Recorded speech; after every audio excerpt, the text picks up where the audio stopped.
Welcome to the Depths of Motherhood podcast, the show that is ready to go deep into the exploration of raising wildlings in today's world and how to tap into your innate wisdom. Hosted by Danielle Baker, a Women's Circle facilitator, doula, and passionate mother. Danielle welcomes guests onto the show who are dedicated to positively influencing the world of pregnancy, birth, parenting, and humaning in general. Join us to debunk the myths and reveal truths that will realign you back to your true nature. Mothering in today's world may seem overwhelming at times. This podcast aims to cut through the noise to share with you information to support you on your journey. Welcome everybody to episode 66. I just wanted to come on and check in with you all, as it's been a while since I uploaded the last episode, and there is a reason. So if you're following my journey, you'll know that there's been some huge life shifts for me. And I kind of dropped into a spontaneous pause. And here I am, still in the pause. I didn't expect it to be so long. I have taken a step back from social media and from, just putting myself out there and coming inwards. And I have 4 episodes that I recorded at the beginning of the year. And I was laid in bed and I just thought, I respect and have so much love for these people that have sat with me, shared their time, shared their wisdom. And so I wanted to share this with you. So I'm cultivating energy in the week to tune back in to these recordings, to edit them and to put them into the world. And it feels so great to listen to them again. And I'm really excited to release these episodes with you. And from there, we'll see where it goes. I think I'll take some time to reevaluate and see what is to come in the next season. Today, we have Fanny on the show, who is a holistic sex coach. And I met Fanny when I was living in Costa Rica, in Monteverde. One of my friends was her doula, so I saw that she was pregnant, and we connected so beautifully. And when I found out what she did, I was like, wow, I would love to learn more from you. So in this conversation, we really go to some incredible places.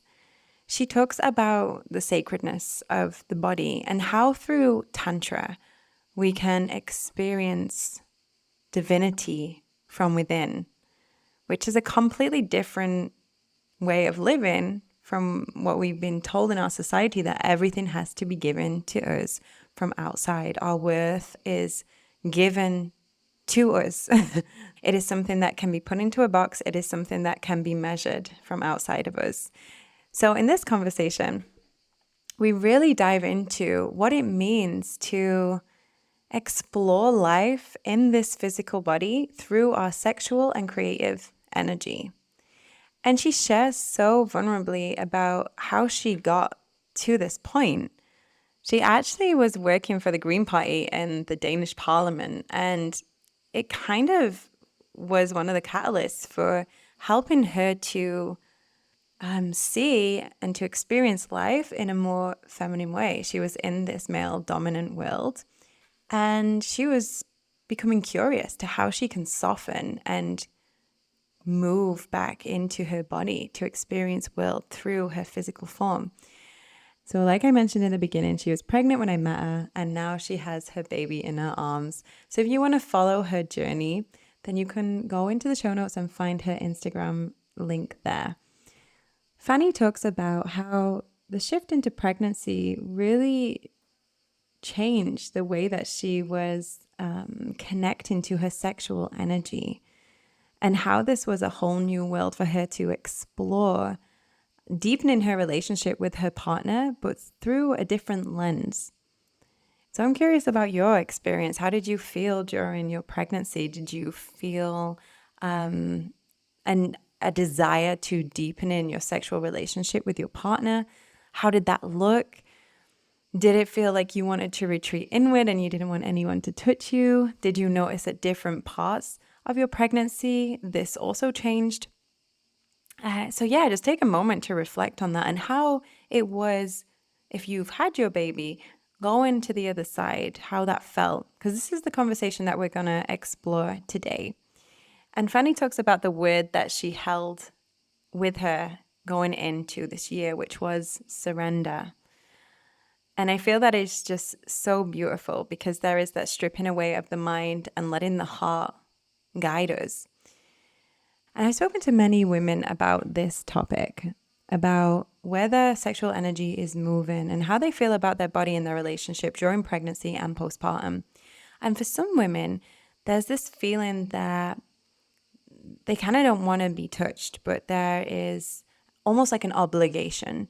So I asked Fanny, like, how do we know when there's walls to be melted away so that we can move into deepening our relationship through sex or through sexual interactions, through that sexual energy, that merging? And how do we know when it's a no?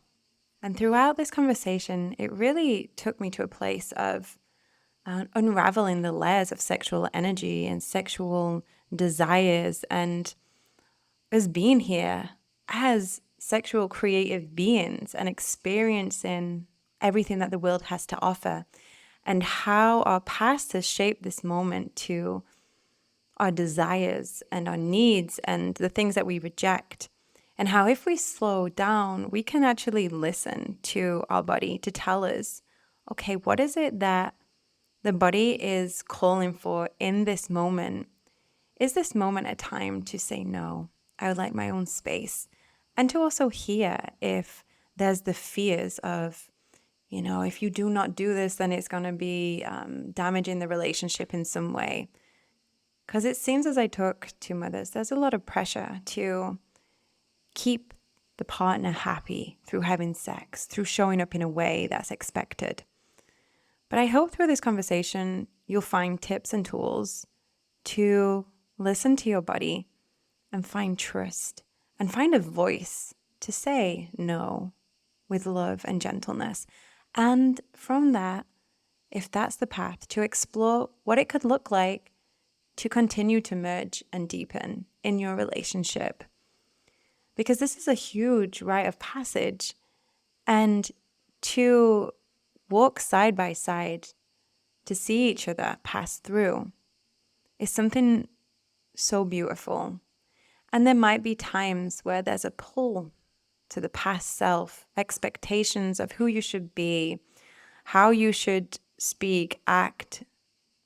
All of these things can arise. If you slow down to listen to them voices, the shoulds, the needs, what is actually underneath that? Where has that come from? And how can you honor yourself in this moment to truly experience everything that is meant for you? And I really feel that through our relationship, we can break cycles. We can break the cycles of past trauma. Because there has been for myself, I would just say there has been so many times through my life where I have engaged in sexual activity that my body didn't consent to. Or maybe there's times when I've moved into other people's space and I haven't truly respected where they're at. But because of a deep desire or an insecurity, there's a pushing through, a pushing past. And that's really creating more separation. Even though it feels like we're getting closer physically, energetically, we're moving apart because the trust has been lost. And so there's so much in this conversation where you can see it really gets into the spiritual aspect, which is everything that encompasses this sexual energy, this creative energy. This is what we are. We are soul coming into the body, experience life through these senses. So, of course, our sexual desires, our relationships are an extension of that. So she talks about ways that, if it's not an absolute no, if it's a yes underneath the fears or insecurities, whatever it is, how can you get in the mood? Because sometimes it's so easy to get in the head, to get distracted, to move away from the body. What if we found the answer by coming into the body and then asking the question, what is it that you would like to experience right now? And there's so much deeply rooted in this, and our conversation only touches on the surface because this suppression of our sexual power, our sexual energy runs so deep before this lifetime. And there's so much sexual trauma living out in the world today, you can see, from objectifying the body through shameful fantasies. And Fanny talks about shame, and this is shame and guilt. So how can we be with the fantasies and the desires? How can we sit with them, see them, and then choose what it is that we want to experience next? Because it's when we suppress and when we push things down that they start to take root, and they get power from the rejection of them, because that takes energy to reject them. So how can we sit with them? How can we see them? We also talk a lot about the porn culture and how it could be used in a healthy way and how it could be used in a very destructive way if not used consciously. So I am so excited to drop you into this conversation. And I just want to take this moment to send out so much love to Fanny as she sits with her baby, as she nourishes herself and her baby, and with her partner there around her. Thank you so much for taking the time whilst you were pregnant to record this. And I hope you love listening to it back. All right, everyone. So just take a deep breath. As you exhale, drop into your body. Just feel any unnecessary tension release and open up to receive and see what comes through. Welcome, everybody, to the Depths of Motherhood podcast. I'm your host, Danielle.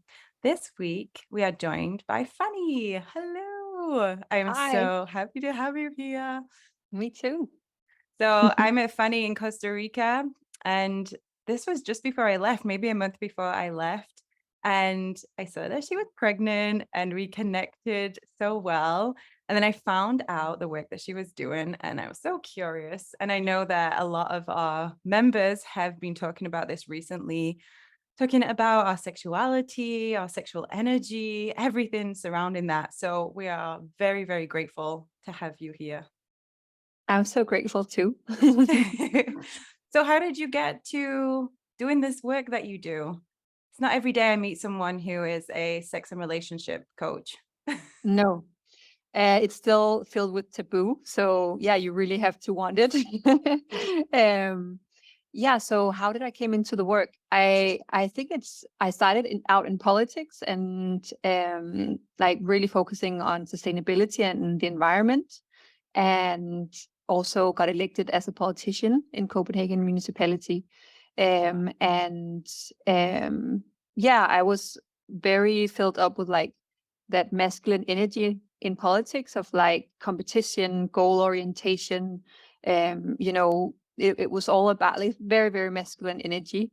And yeah, a lot of like pointy elbows. And yeah, then during that time where I was in city council, I lost my mom to cancer. And so I really, from that space, needed healing, needed more like a feminine energy, a softness, a relaxation. That was at least what I was feeling that I craved inside of my system. So I was drawn to yeah, tantra, meditation, yoga, all of the healing modalities. And I just fell in love with tantra basically, and took a sex, love, and relationship coaching certification while being in politics. And after that, great combo. Yeah, and after finishing that, it was like really clear that that was my purpose, and that's what I wanted to do full time. So I just jumped into it. Thank you for sharing that, and I'm just sending you love for the loss of your mother. And the story is, wow, we have these stories and it guides us to these points. And who would have known, if you went back? Not me, at least. Who would have known? And it's so beautiful how actually all these things brought you back to your body. And for anyone that doesn't know, could you share a little bit about what Tantra is, or the way that you practice Tantra? Yeah, so Tantra is quite it can be a very like just physical practice, but for me it's also a very spiritual practice of like this the body is sacred, and everything has sacred energy, life force energy inside of it. And so there's in Christian religions, there's this you look down at the body, almost it's dirty, and you want to descend the body, or ascend. You want to like go into spirituality and the mind, and the body is wrong and dirty, and you need to control it and suppress it. And Tantra is the other way around. It's like you can experience the divine through your body, and your body is divine in itself, and we all possess like God and Goddess energy.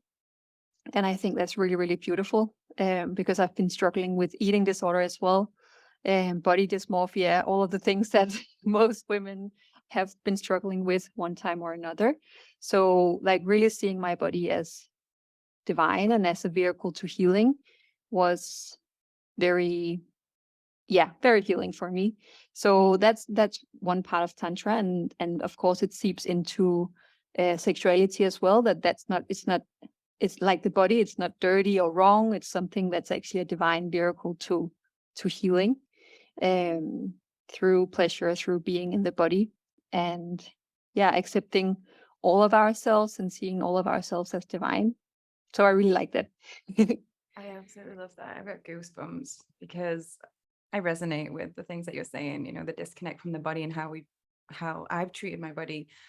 And I know this comes up in our community a lot. We actually did a circle on dysmorphia a few weeks ago, and just sitting and listening to other women's story of how they have had this relationship with their body through their life, and not knowing how to really merge with it and connect with it and love it for everything that it is. And even coming myself from a yogic background, it's what I realize now, it was from a male lineage. So it was still like, you do what you do to your body, there's a reason for it, and then you leave it. Like, it's not like you use it as a tool. And this is just the lineage that I came from. So it's really interesting to see this side of it from the tantric point of view. And also that it's not, when people hear the word tantra, I think it can waken up a lot because of how it's shown on the media and how we relate to sexual energy, or just being in touch with our body in general. There's so much shame and so much like taboo, like you said, around this. Exactly. Yeah. So how have you found this? Because for anyone who's listening, Fanny is pregnant now. And I just mentioned it as well. And I'm wondering how this has changed, how you feel like, how do you feel now being pregnant compared to before you were pregnant? Is there anything that you've noticed in your energy, how you relate to your body or your relationship with your partner?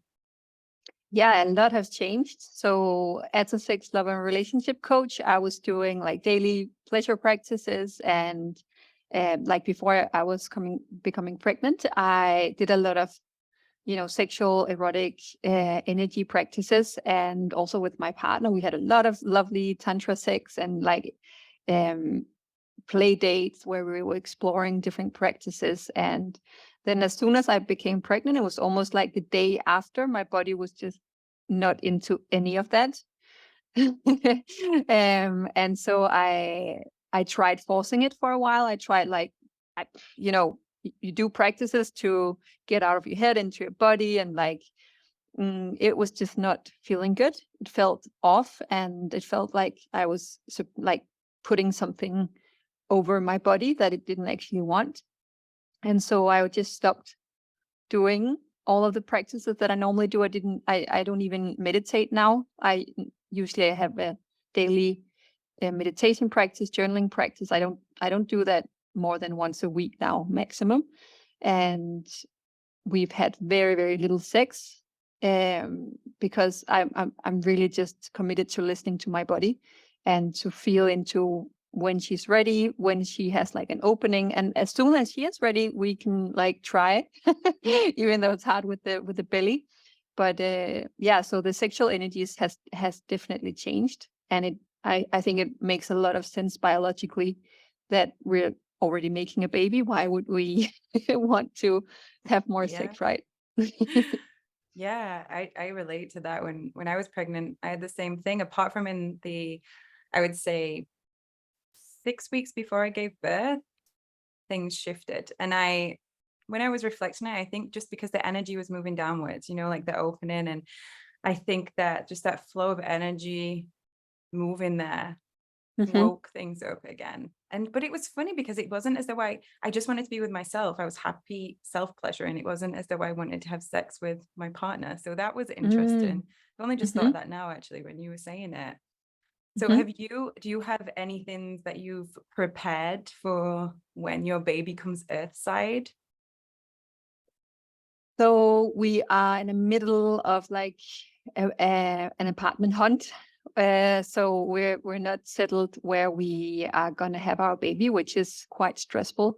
But I've been, feeling really like nesting and building up a nest, and looking at all kinds of, equipment that you feel that you need to have, and finding it used online and stuff like that. So I have all these lists of things that I want to prepare for before she comes. I think it's not that important. I think it's just a maternal instinct to nest. So I'm following that and allowing that. And yeah, I think what I'm trying to work with right now is to surrender into the mother process. That's the word of my year. I always choose a word for the new year, and this year is surrender, because I think it's really hard to control and plan a lot of stuff. I think it's all about like taking it day by day, listening to your body, connecting with your baby. And so that's what I'm focusing on, and trying to also focus on birth being an empowering experience potentially, and all of like listening to all of the orgasmic birth kind of podcasts and stuff like that. Oh yeah, I was going to ask you if you've been listening to anything like that, orgasmic birth. Oh, she was on the podcast right in the beginning, so I love her stuff. Great. Yeah, it's so beautiful, the gift that you've given yourself to tune into your body, because you can see how it's helping you along these different phases, because it's so easy to put a negative spin on the transitions. Oh, now I don't feel like I want to have this kind of sex or be intimate. And for many people, it might be a negative thing, a fear going into the unknown. But because you know your body, you can trust that right now, this is what is happening, because this is what my body needs, and things will change again later down the line, like these waves that come. So I think that is so beautiful to have this practice in before you become pregnant, so that you know exactly what your body is calling for. And one of the things that was really coming up in our community recently was just, I don't feel like having sex. I don't feel good in my body. I don't have energy. I don't feel connected to my partner. It's kind of like there's one thing, and then there's another thing, and it spirals and spirals, and there's no way to get that anchor to really start on this path of connecting to their body and to go deeper with their partner in a more meaningful way. If anything, it's just, let's have sex because we haven't had sex for a few weeks, and we should, like the idea of it. So I'm curious to what your take is on that. Yeah, so for me, I found in the beginning that I was also like hitting myself in the head, that I wasn't feeling sexual, and my identity felt off and changing in a way that felt scary and confronting, since sexuality had been such a big part of my identity and my life. But eventually I just realized, like, it's part of an empowered sexuality to actually also allow your body to not want sex. So even though you're like really satisfied in bed, you know what you want, you know how to ask for it, you're connected to your pleasure routes, all of this is empowering. And it's just as important to feel when you don't feel like it, and to listen to your body, and to get consent from your body, basically. That's always what I teach my clients as well, when we do de-armoring or self-pleasure, or when they want to connect with their partners. You need to get consent from your body. And so if your body is a no, then to begin with, you have to accept that and respect that, and then gently nudging your body towards sensuality, towards opening, softening, because of course we don't want to stay in that closed, dense, stuck kind of feeling, but it's really about finding that balance between accepting it and respecting your body, and then gently nudging. So what is a way that we can get in touch with that point of really being able to listen and know if it's a truth from the body or a fear from the mind, if that makes sense? Yeah, so I think for me, it just as important as it is to also accept when your body is a no, to really feel into when it's just opening a little bit. So we can get into laziness, complacency of like, now we haven't had sex for a while, and um, and and and like getting into like a negative cycle of like, oh, we're just watching something online at night, or we're not cuddling anymore because maybe that could lead to, and that's also not listening to the body. Because if she desires to have intimacy and closeness just in a little small way, we need to notice it and feed it and be open to it. So that's my practice now, is actually noticing, just as when I want to exercise, I know my body actually want to exercise, but I'm too lazy to do it. Then it's not okay to not do it, So it's the same with sex, to actually, to allow the body to open when it's ready. I totally get that. And there's one thing that I've been doing recently, because I noticed I was getting in my own way with, doing work on the evening, or I go to bed, I've got the computer, I'll do my work, and then waiting until the very end, just before I go to bed, I think this is our time together, but then being exhausted and realizing I needed to shift things up so that I had the energy for it, and creating that space and asking myself, what is most important, what is most nourishing for me, and taking away the screen, taking away like any of these distractions, and first just being with myself, like laying down and breathing and feeling the energy in my body. It just, even if it doesn't lead to anything, it's still such a good practice to figure out what is it that my body really wants right now. And that is a practice, right? For sure. That is the practice.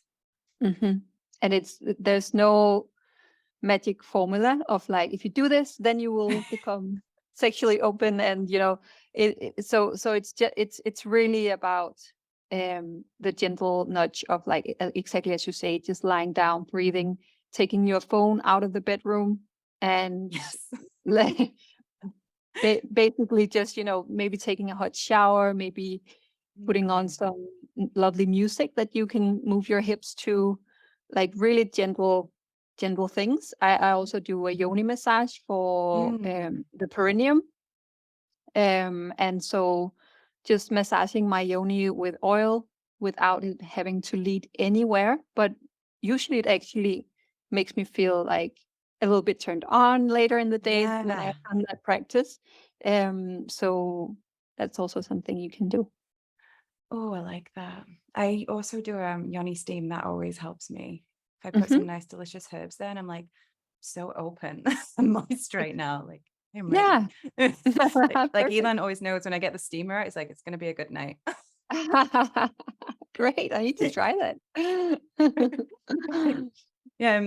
What did I want to get into? So we touched in the beginning about it being taboo, like a taboo topic to talk about. And it's interesting because it's like, it's on everyone's mind, subconsciously or not, like whether you're consciously thinking about it or you're not consciously thinking about it, it's all around us, like different ideas about what sexual energy is or sexuality. And I feel that for me, it's interesting. I haven't really explored it so much until I became pregnant. I was very much influenced by the media and ideas that I've been told, and I didn't truly know what it meant to really embody my own sexuality. And it took me down routes that have been harmful to me, because I made decisions based on what I thought other people wanted, not what I wanted. So that for me is really interesting, that it's not something that is openly spoken about in a way that feels healthy. It's maybe distorted, or the way that we refer to it. So why do you think it got to this point? Like, why can't we sit down and talk about something that is so beautiful? And when I say we, I'm obviously not talking about every single person in the world, but it will maybe resonate with people. Why can't we sit down with our loved ones and talk about this and see what actually is coming through instead of pushing it away, putting it under the rug? Yeah, and it's crazy because it's where we all come from, right? Like we're literally here because of sex. Every single one of us.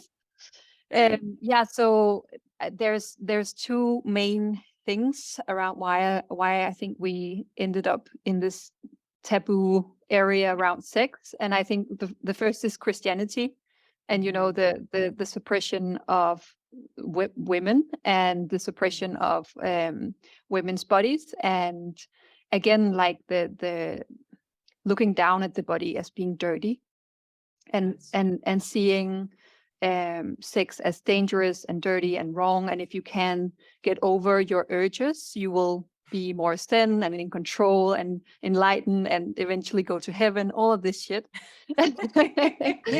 sorry for anyone who's, but I think that's the root of it. And then also just sex was very dangerous for women before we had protection, and we could get pregnant before having, like in patriarchy, you needed a husband to be able to support yourself if you were pregnant. And so if you had sex before marriage, then it was actually really, really dangerous for you and your baby, and you would lose your entire like life and your reputation, everything. So sex was very dangerous before, and especially for women. And I think that's also why it's been suppressed in religion as well, because it was actually quite dangerous, also with diseases and everything that we didn't know how to treat.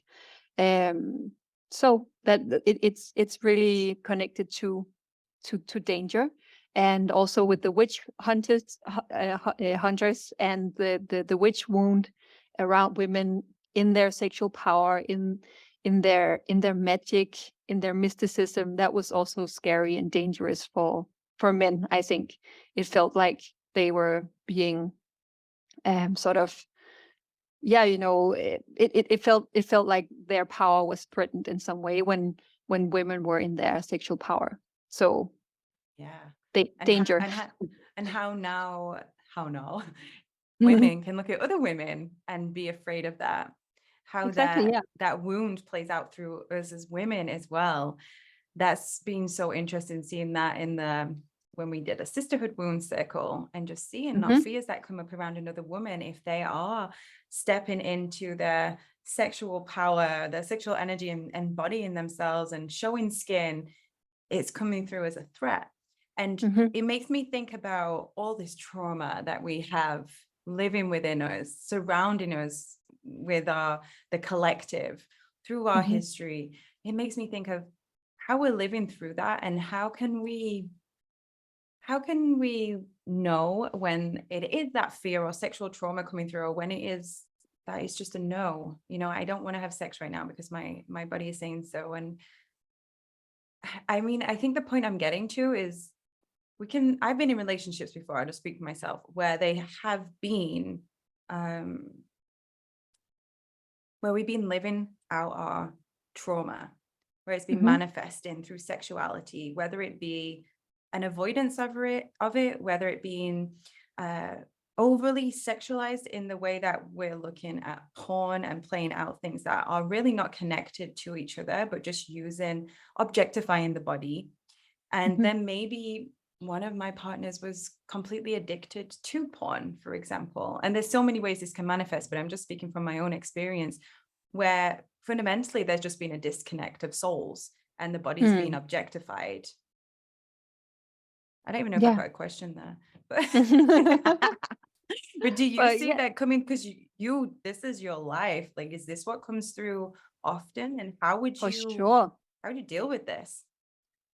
Yeah. So the women that I work with, the men as well, but my clients in general, they are like, we almost all of us have sexual trauma, especially women. because of the culture around porn and how women have been, as you say, objectified, and sex has been like a performance. And so in that performance, very few women actually find that pleasurable, and it's actually very few women who are satisfied from porn-like sex. So so we need to heal from that performance, from that like porn culture, and actually find out what it is that we desire, what our body needs to feel pleasure. Because if we just keep, performing sex, it will not be satisfying, and then our bodies over time will close down, because sex will feel like it's just a performance, and it's something that's done to your body, because it's not coming from an authentic desire and our authentic needs in bed. It's coming from how does it look? And a lot of women are penetrated prematurely, like after maybe 5 minutes of kissing and some rubbing, and that's it. And then okay, now we need to go to penetration. And most women are just not ready, especially after the first couple of in love months, where your body's very quick to get turned on. But then women's bodies, they need more time to open, to get like moist and open and juicy and all of that stuff. And we just don't have patience for that. And it's just the opposite of porn, right? To just lie and feel and touch and go slow and all of that. And so I think it's a revolution that's needed for women to actually know what their bodies need, and to decondition from the trauma of porn and the premature penetration. Oh my gosh, yeah. I read recently actually that I don't know where the study was. I don't even know if it's true. It kind of makes sense, but women prefer to watch lesbian porn or with other women in, because when that happens, the woman is being touched more. Like she's having clitoral stimulation or nipple stimulation or being kissed. And it's not that the woman wants to be with another woman. That's totally okay. But it's more that just visually watching another woman being touched is like they're being touched, because a lot of the porn is just like, let's get in there, boom, dry, done. It's fast paced. And it's so funny because it's just like our society summed up, isn't it? Like just get in there, just do it, just push through. Exactly. Oh my gosh, that's so wild. Yeah. And the goal orientation around like the woman having to have an orgasm like really quickly, and multiple orgasms, and screaming from like the pounding, which is like so unrealistic. And it's just something that makes women feel wrong if they're not like multi-orgasmic from like really tough penetration, which is I think like maybe 1 or 2% maybe, if even that amount, who is actually getting off on that. So it's a wrong recipe. It though, are we? We're not taught this at school, of course not, because that would be dangerous to understand like the female and male anatomy. And oh my gosh, I just think of what kids can get their hands on in relation to porn, and what that does to their brain. Because when we're making love, there's the physical body, and obviously the mind is there too. You can't get rid of the mind until you completely melt into the body. And I know some people will use the mind to arouse themselves. So I'm wondering what you think about that, because using something that they've seen or a past experience and then bringing it into that moment. What's your thoughts on that? Well, I think for women who are very disempowered around their sexuality, and who is like even like think it's dirty and wrong, and that they're ashamed of their own pleasure, their own body, it can be actually really helpful to read erotica or see some ethically sourced porn, to actually allow themselves to turn themselves on in the way that they intuitively want to be turned on, which can be porn. It can also be like exploring erotica around something that they find shameful, that they actually desire, maybe anal sex or maybe S&M, so actually allowing themselves to explore some desires that are deemed dirty or wrong can be a really good start. And then I would say the next step in sexual empowerment is to feel into, okay, what do I actually want to be turned on around, and how do I actually want to have sex? And then gently shifting your desire, your turn on, to be more focused around what you desire it to be.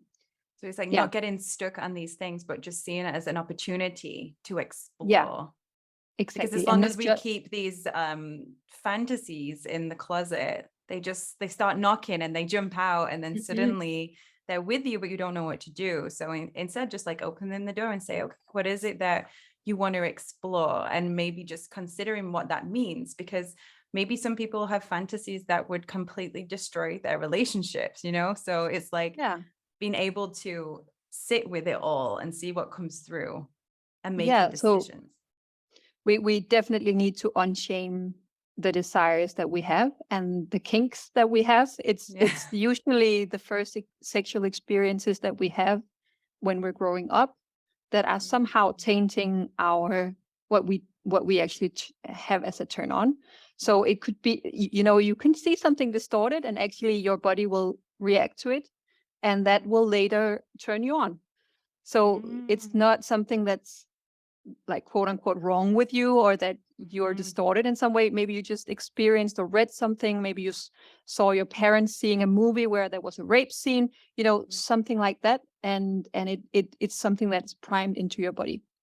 Wow. So unshaming that part of yourself and exploring that part of yourself. And also with sex toys, exploring, starting to play around with the things that you might find dirty or shameful or wrong, and then from there, as you say, like really anchoring into, okay, how do I want my sexuality to unfold from here? What do I want to how do I want to turn on my body? And you can actually train your body to be turned on by like touching only by your hands, or by breathing and sexual energy, connecting with your partner.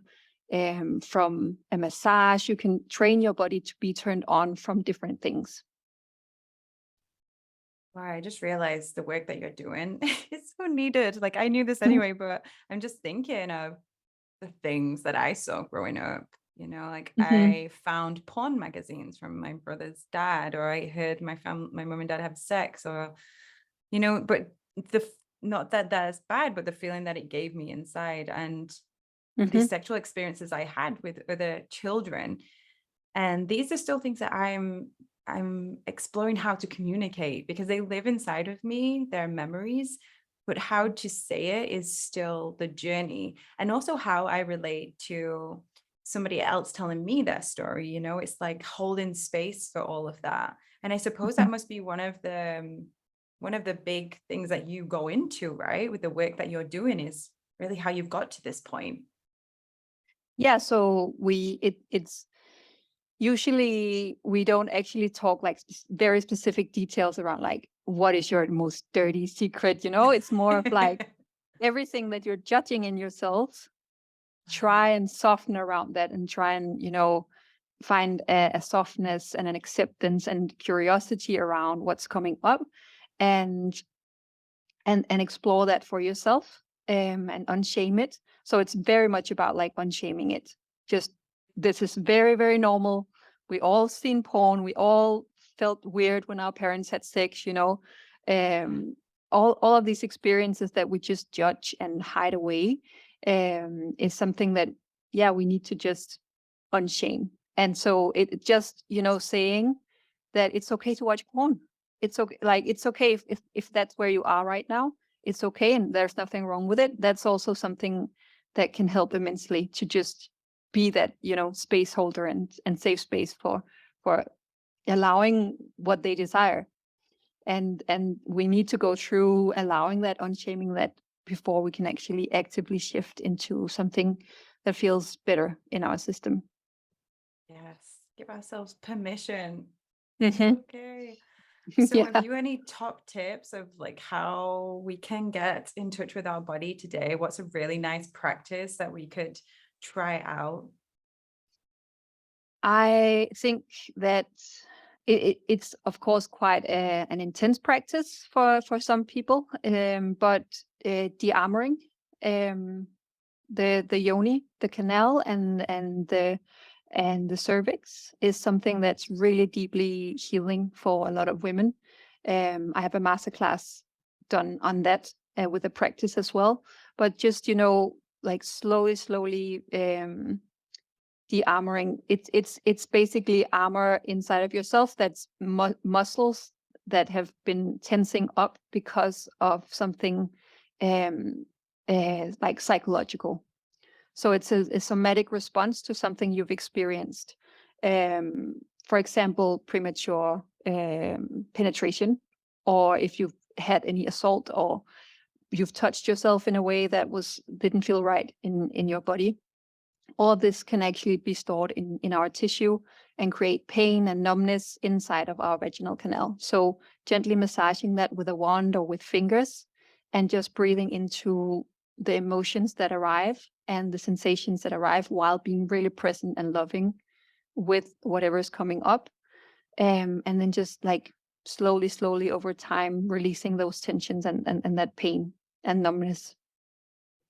I noticed after I gave birth, because I tour, so I had to take it really slow, and I did a lot of self-massage and a lot of steaming and a lot of breathing. And actually, when we started having intercourse, I not only did I have flashbacks of my birth, but I also had flashbacks of other sexual experiences. And it was like this massive opening. And because we were coming into the experience very slow, very mindfully, because of the trauma in my physical body from the birth, but I didn't know how much that would actually make space for other healing. And really just realizing how it lives in the body, because a certain area would be touched and there was a release of a memory. And it's not a coincidence. It's completely linked and living in that space.